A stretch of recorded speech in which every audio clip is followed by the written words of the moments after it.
間違えた。下だよ。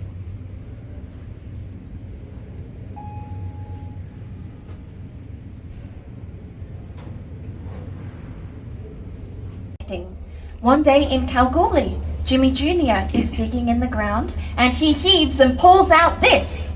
This weighed 35.3 kilograms. Opening nearly 126 years ago. But back then, we didn't have grandstand seats.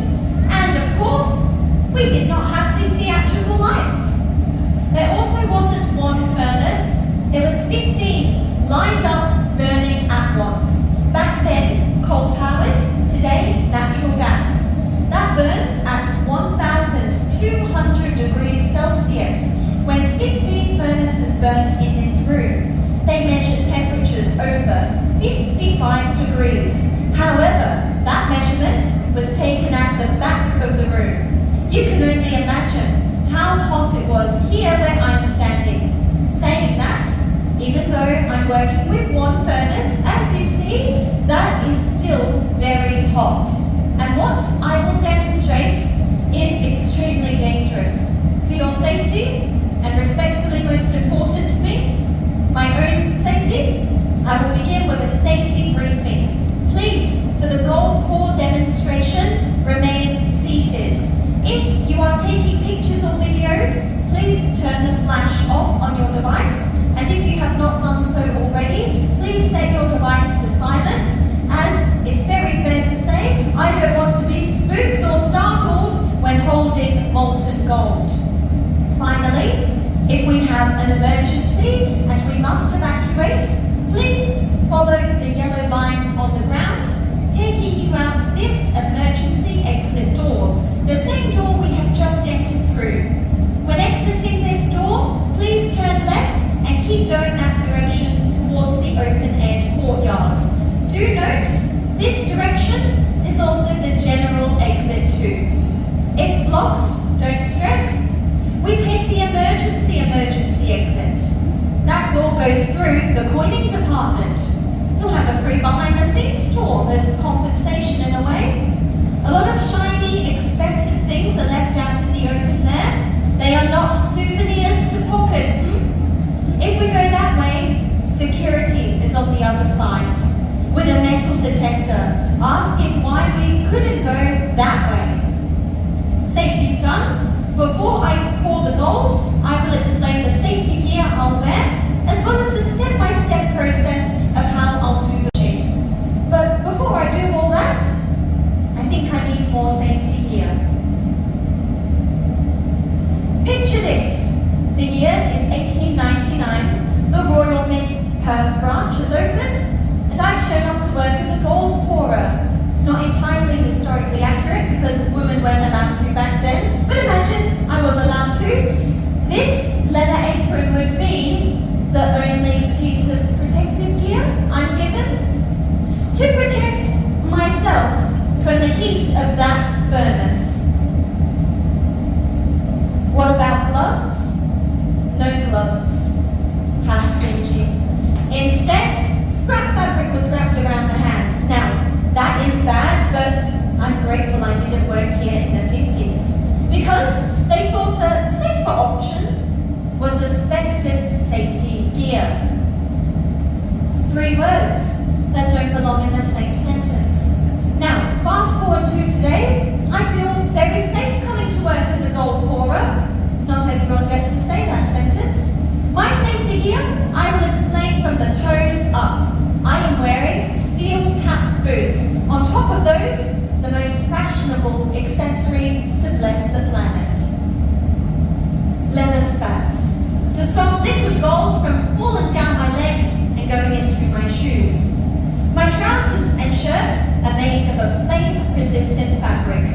I won't wear that apron today. Instead, one shinier. Regulate my body temperature, and it is also non-combustible, meaning if a flame falls on, the apron will not go up in fire. Instead, slowly it will burn in one spot.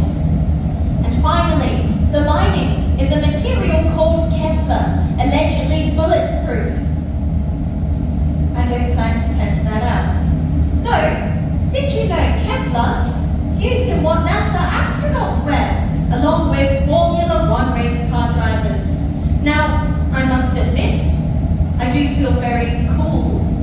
up in the ranks with them, but I'm not going up into space or driving around a cool, fast car. But what I have that they don't is a pair of matching oven mittens. Very long. These will offer protection to my shoulders and are worn for the first part of the gold pour. Then I'll change over to leather gloves with individual finger sockets to allow dexterity with my hands. And finally, to complete my look, and most important to me, I plan on keeping my eyebrows attached to my face, I will be wearing a face shield. Now, the gold inside of that furnace, it is sitting inside one of these. This is called a crucible and is made out of clay and reinforced with graphite. These are made in Germany and cost $150 each and will withstand temperatures up to 1,700 degrees. They'll look like this and become more porous. Now, most of us would look at this and think that needs to go in the bin. That's not worth $150. Of course not. Now that's worth more.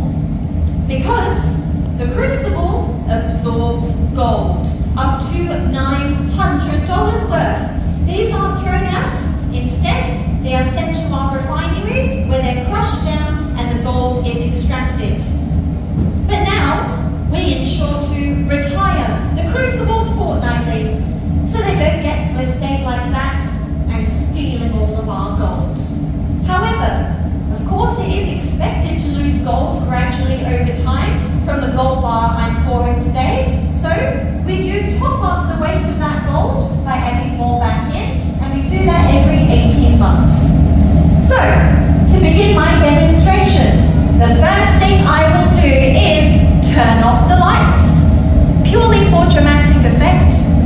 Now do not worry about your pictures or videos compromised with the flash turned off, because there will be a glow coming from the furnace as well as the gold. I'll turn off the furnace and stop it burning. Then I'll head over to this side where I will open up the lid and lock it in place, and a big wave of heat will come your way as I grab these. They look like a medieval torture device, but these are called lifting tongs. These are used to extract the glowing hot crucible from the furnace before I place it down onto the table here. Then I will change over to similar tongs. However, these ones, they have a lip on the top. These are called pouring tongs. And for a gold pouring demonstration, I'm sure you already know what the pouring tongs will be used for. If you want to be involved in this very dangerous process, if you'd like, you can actually join me in a countdown from 5. Then, when we get to 1, I will flip the gold onto the tray, hold it up red hot before placing it down into room temperature water to cool. And if all goes to plan, you will witness a successful gold pour, and I will still have my eyebrows by the end. I am going to complete my final safety checks and put on all of my safety gear. That will take a minute or two, allow it to build dramatic suspense. Then I will get this show started very soon.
the most glamorous thing in the world.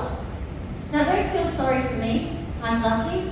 I get paid to play with gold and fire each day, but spare a thought for that gold bar. After my tour, it won't go on the bullion market to be sold to an investor. It won't go on display in the vault in our exhibition. Where will the gold bar go, you may wonder? It is going back into the crucible, back into the furnace, to be melted down again for the 11:30 tour. Then 12:30 tour. So forth, 7 days a week, 6 tours a day. The hardest working employee here at the Perth Mint. It has worked over 4 years straight, impressive. But the gold bar before its performance career lasted 27 years until it ran away. I know what you're thinking to yourselves.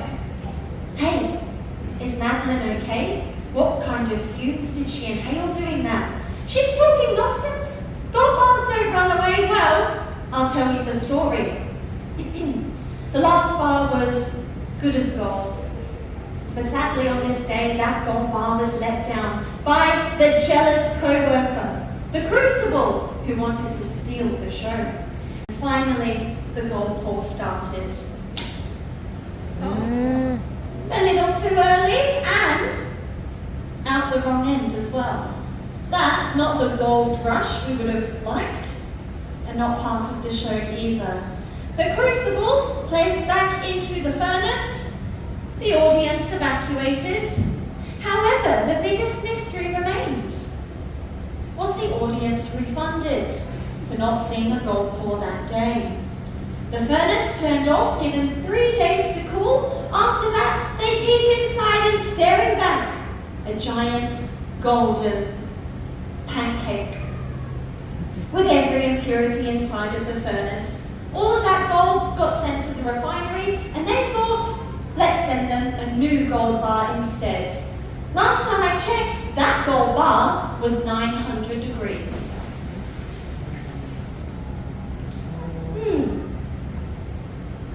I think that should be ready now to touch with my hand. Any of you think that's a good idea? No? Are you saying yes over there? Yes. Thank you, sweetheart. Now, not only am I offended, I'm also very stubborn, which means I wish to prove you wrong.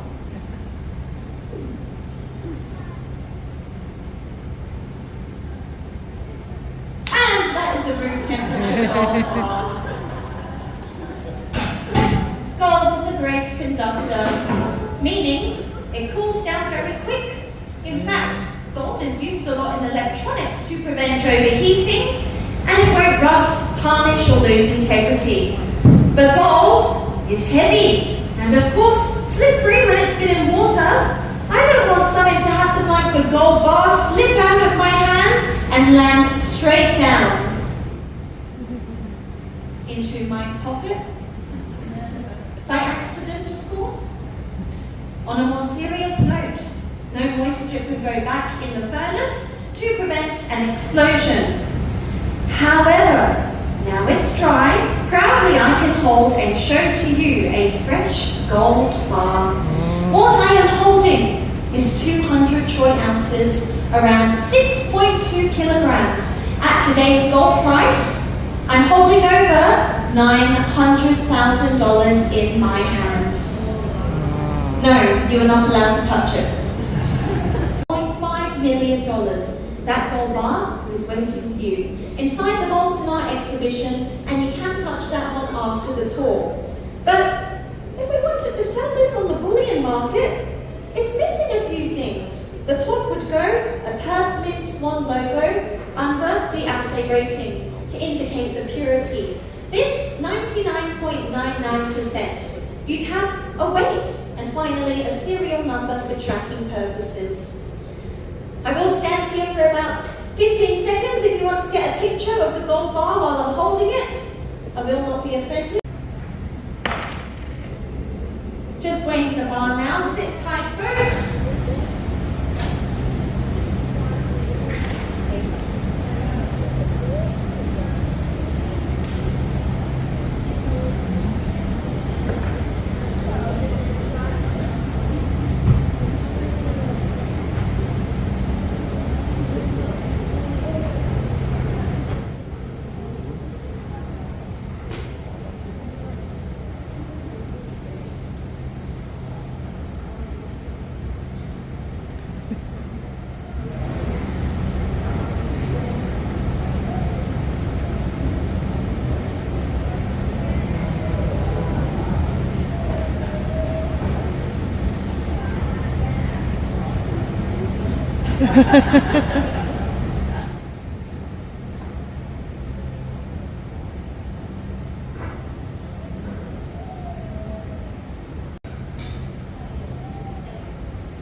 In a short moment, we will hear a roaring sound coming from that furnace.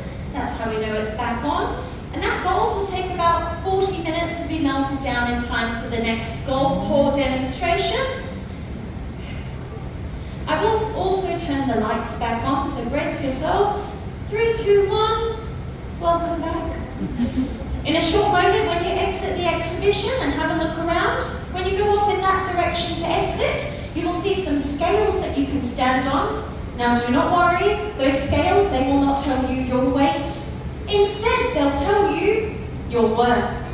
If you are made of solid gold, past that, the coin press machine, your token from reception, place it into the slot on the right, you get back a souvenir. We hope that leaves you in a good mood. Meticulously placed on top of the coin press, the customer feedback forms. Please fill one out. If you enjoyed the tour, my name is Madeline. If you did not enjoy the tour, my name is Margaret. Your valued feedback, place into the box on top of the coin press machine. Negative feedback, place instead directly into my manager's pigeonhole, please. That is the bin in the exhibition. That has been the Perth Mint tour, everyone.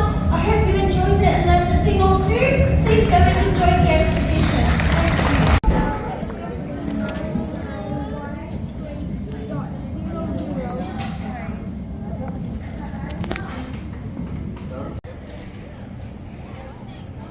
Thank you. なんか動いてた。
Papa punya sampai poli.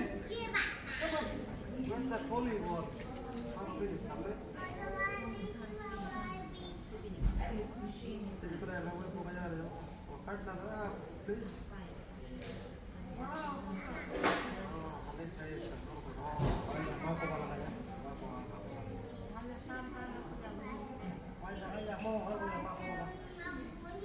Pacaran orang ada di bawah nih, natlah. Ada pecah, ada lap murah baru. Sat mana ini? Tengah, kau yang tengah ini ngomong. Tengah.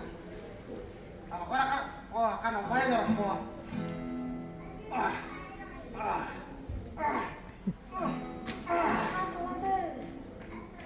Ale di buan kau na, karena orang aku pekan. Hei, ale bangga orang apa yang kau na, belum kaya roh. Halo, yo, apa ya? Rere.